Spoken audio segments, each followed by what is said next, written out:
때에도 바깥에 다니는 사람들 보면 많은 사람들이 여전히 바깥인데도 마스크를 쓰는 모습을 보았습니다. 이번에도 실내 마스크가 해제가 되더라도 그래도 여전히 마스크를 쓰실 분들이 많겠다라고 하는 그런 예상입니다. 여러분, 왜 그럴까요? 왜 그럴까요? 다들 왜 마스크를 선뜻 벗지 못하는 걸까요?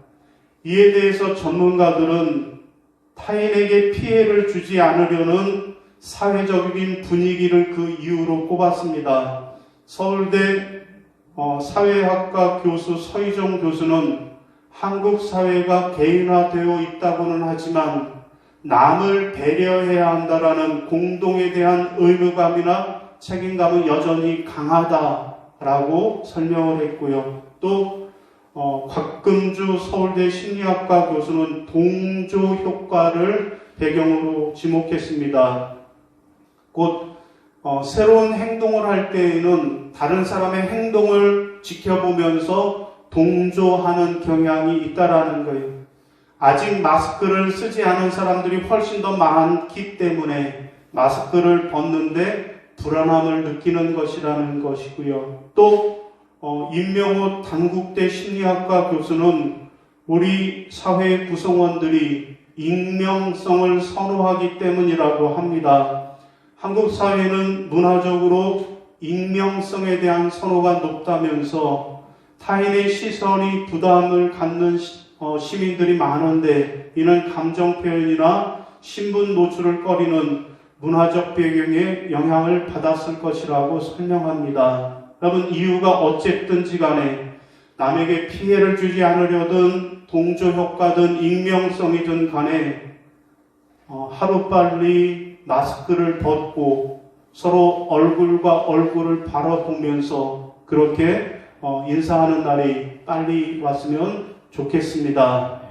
여러분, 오늘 본문 말씀은 무슨 말씀입니까? 오늘 본문 말씀은 제사장 아론의 축복 기도가 오늘 본문의 내용입니다. 여러분, 오늘 본문 말씀은 이스라엘 백성들이 출애굽을 한 후에 약 1년 정도가 지났을 때의 이야기입니다. 요 앞에 어떤 일이 있었는가 하면 금송아지 사건이 있었어요.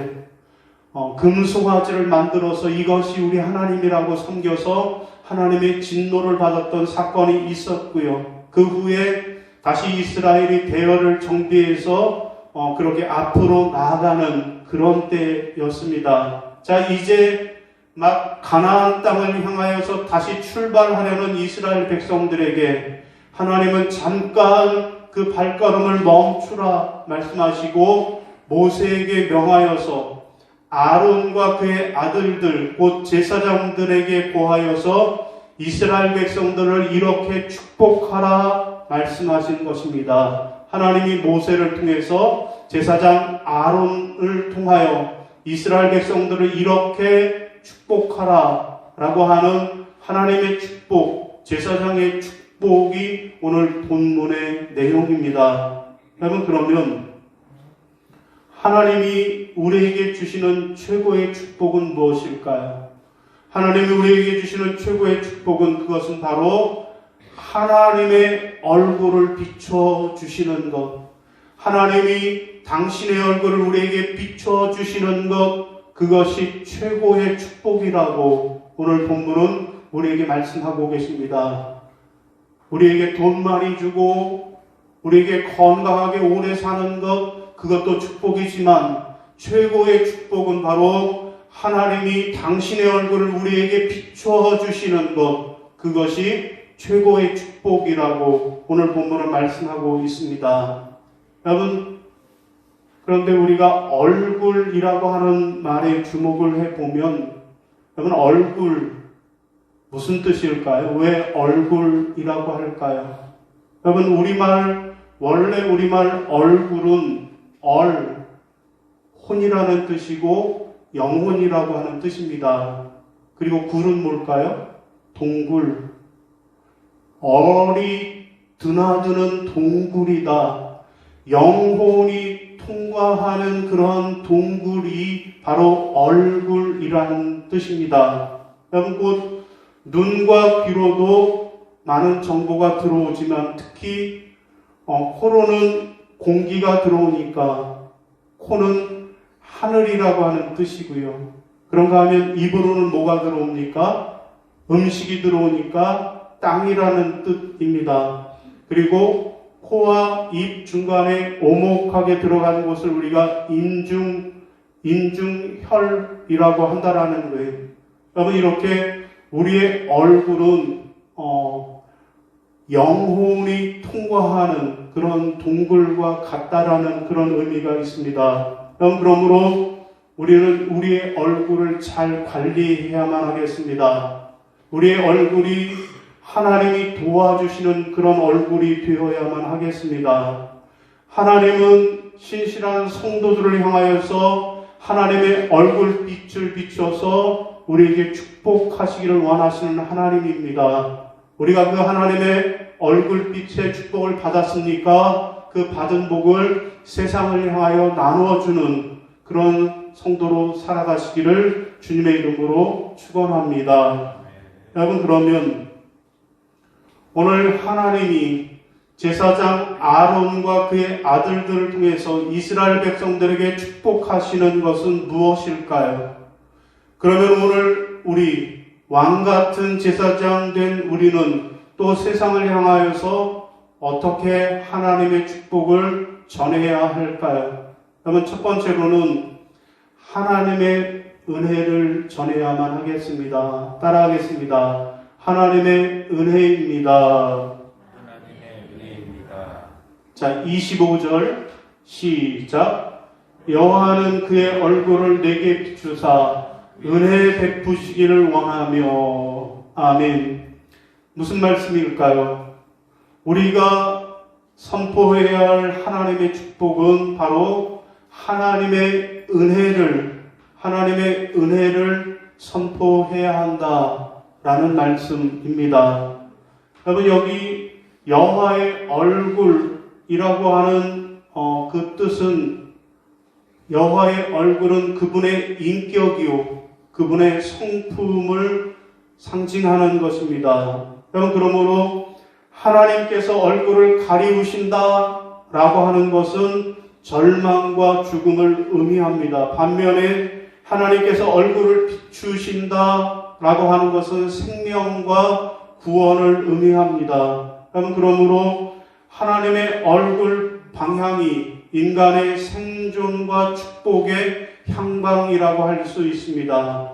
자, 하나님께서 그 얼굴로 우리를 향하여 비추실 때 우리 인생의 어둠은 사라지는 것입니다. 근심과 걱정이 사라져버리고 슬픔과 고통도 사라지는 것입니다. 원망과 불평이 사라지고 그 대신에 감사와 찬양으로 채워지게 되는 것입니다. 여러분, 그런데 문제는 하나님은 이렇게 우리를 향하여 그 얼굴을 비추시기를 원하시지만, 그런데 우리가 그 하나님의 얼굴을 피하고 있다라는 것입니다. 여러분, 아담과 하와가 하나님의 얼굴을 피하여 에덴 동산에서 숨었다라고 말씀하고 있습니다. 왜 그럴까요? 아담과 하와가 왜 하나님의 얼굴을 피하여 숨하였을까요? 저들이 죄를 지었기 때문입니다. 여러분, 이러한 우리 인간의 형편을 너무나도 잘 아시는 하나님께서 은혜를 베푸셔서 예수 그리스도의 십자가로 우리를 구원해 주신 것입니다. 예수 그리스도의 십자가는 인간을 향하여 그 얼굴을 비추시는 하나님의 은혜입니다. 여러분, 그러므로 예수 그리스도의 십자가를 바라보는 자마다 죄와 사망의 권세가 사라지고 용서와 생명의 빛으로 가득히 채워지게 되는 것입니다. 바라기는 여러분들이 하나님의 은혜를 받으셨습니까? 그러면 여러분이 받은 그 하나님의 은혜를 세상에 비추어내는 그러한 축복된 인생들을 살아가시기를 주님의 이름으로 부탁을 드립니다. 여러분, 철학자 프리드리히 니체, 우리는 너무나도 잘 아는 사람입니다. 여러분, 이 사람이 한 말, 제일 유명한 말이 뭐예요? 신은 죽었다. 니체라고 하는 사람은 몰라도 그가 한 말은 우리가 알고 있어요. 신은 죽었다 라고 하는 말을 선포한 사람이 바로 이 니체입니다. 여러분, 그런데 재밌는 것은, 아니 안타까운 것은 니체가 누구의 아들인가 하면 목사의 아들이라는 거예요. 목사 집안에서 목사의 아들로 태어난 사람이 바로 니체입니다. 그런데 그는 신은 죽었다라고 무신론자의 말을 했던 것입니다. 자, 어느 날 니체와 가까운 친구가 찾아와서 묻습니다. 자네는 무엇 때문에 기독교에 대해 그토록 부정적인 태도를 가지고 있는가? 그러자 니체가 이렇게 대답합니다. 내 부친의 교회에 다니는 교인들이 즐겁게 지내는 것을 난 한 번도 본 적이 없네. 내가 목사의 아들이지만 우리 아버지 교회에 다니는 성도들 한 사람도 기쁘게 즐거운 얼굴로 다니는 것을 본 적이 없노라고 그렇게 대답을 했다라는 것입니다. 여러분, 왜 그럴까요? 왜 그리스도인들이 생명력과 기쁨이 넘치는 삶을 잃어버리고 세상 사람들이 바라볼 때 그토록 따분하게 생활을 하고 있는 걸까요? 여러분, 그것은 하나님을 바라보지 않고 주위의 환경과 사람들만 바라보며 살아가기 때문일 것입니다. 여러분, 오늘 우리 믿는 사람들의 얼굴은 어떠해야 할까요? 우리 믿는 사람들의 얼굴은 하나님의 은혜로 우리의 얼굴이 충만해야 될 줄로 믿으시는 여러분이 되시기를 바랍니다. 사랑하는 성도 여러분, 오늘 여러분의 얼굴은 어떻습니까? 은혜로 충만한 얼굴이십니까? 바라기는 여러분의 얼굴이 모두 하나님의 얼굴, 은혜로운 얼굴이 되셔서 그 하나님의 은혜를 세상을 향하여 비추는 그런 여러분들이 다 되시기를 주님의 이름으로 부탁을 드립니다. 자, 두 번째로 하나님의 축복은 무엇일까요? 우리가 하나님으로부터 받은 축복, 그래서 세상에 전해야 하는 축복은 뭘까요? 두 번째로는 하나님의 평강입니다. 따라하겠습니다. 하나님의 평강입니다. 하나님의 평강입니다. 자, 우리 26절 시작. 여호와는 그 얼굴을 내게로 향하여 주사 평강 주시기를 원하노라. 아멘. 무슨 말씀입니까? 우리가 선포해야 할 하나님의 축복은 첫째는 하나님의 은혜요, 두 번째로는 하나님의 평강을 선포해야 한다라는 말씀입니다. 여러분, 여기 평강이라고 하는 말에 주목을 해야 합니다. 여러분, 우리말로는 평강이지만 구약 성경에 기록된 히브리어 원어로는 샬롬입니다. 여러분, 우리 많이 들어봤잖아요. 샬롬.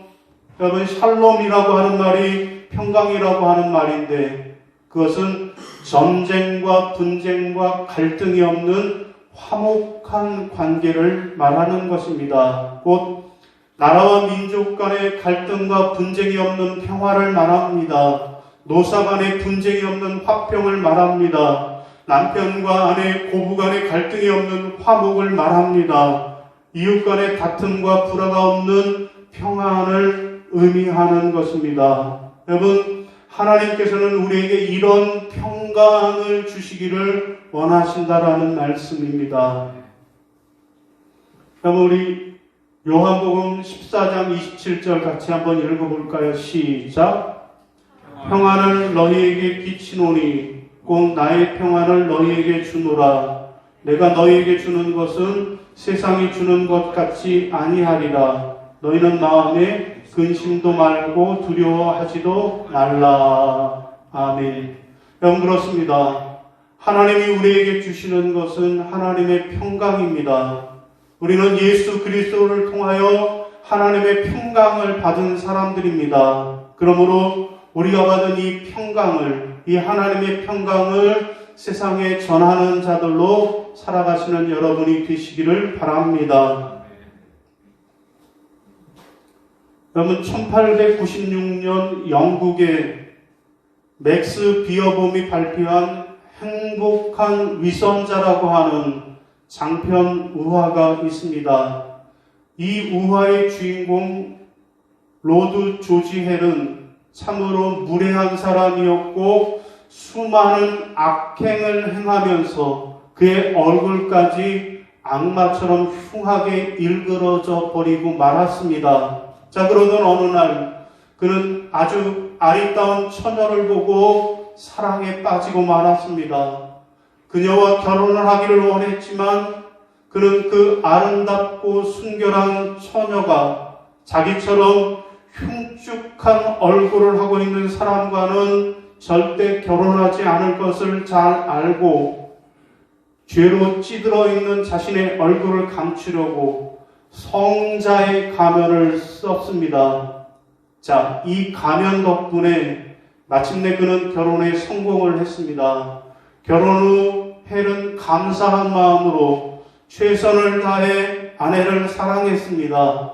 자, 몇 년이 지난 후에 과거에 헬과 사귀던 여자가 나타나서 이런 상황을 다 알게 되었습니다. 그 여자는 헬의 그 가면을 벗겨버리겠다라고 결심을 했습니다. 자, 어느 날 헬이 아내와 함께 있을 때 이 여자는 헬 앞에 나타나서 헬, 이제 당신의 그 추악한 위선의 가면을 벗으라고 그렇게 말했습니다.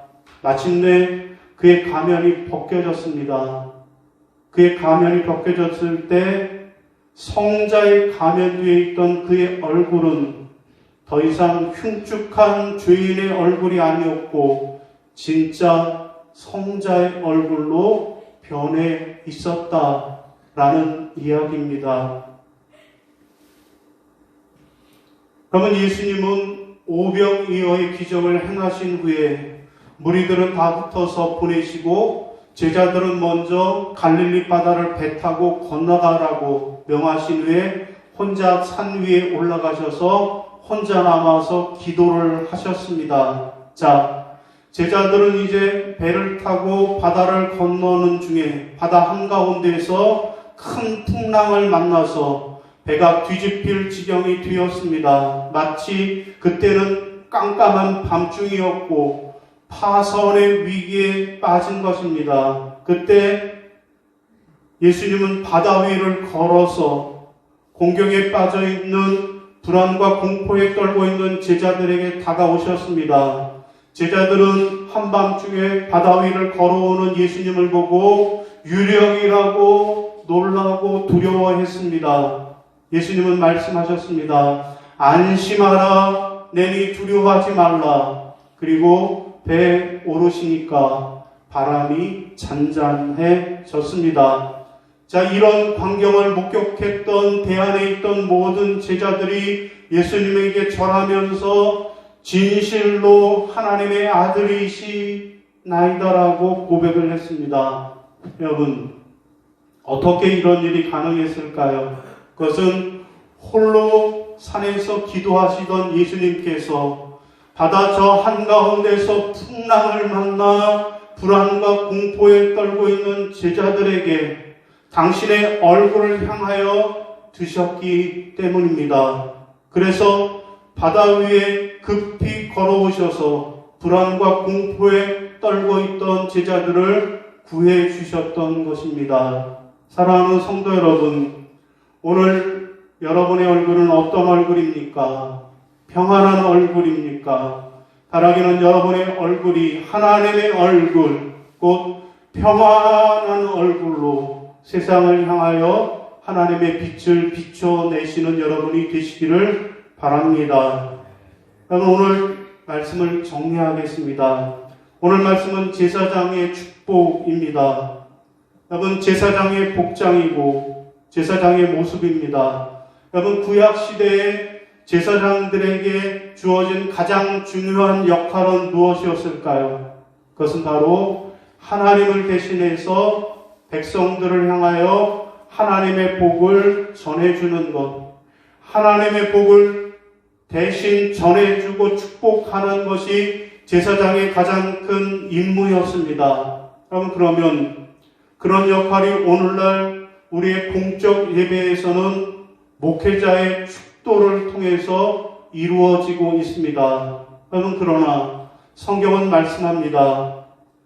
목회자만 하나님의 축복을 전하는 제사장이 아니라 오늘 예수 그리스도를 믿고 구원받은 우리 모두가 다 하나님의 왕 같은 제사장들이라고 말씀하십니다. 여러분, 그렇습니다. 우리는 세상을 향하여 하나님의 축복을 전할 제사장의 사명을 받은 그런 사람들임을 기억하시기를 바랍니다. 여러분, 그러면 하나님의 제사장 된 우리가 세상을 향하여 축복할 것은 무엇일까요? 첫째로는 하나님의 은혜입니다. 둘째는 하나님의 평강입니다.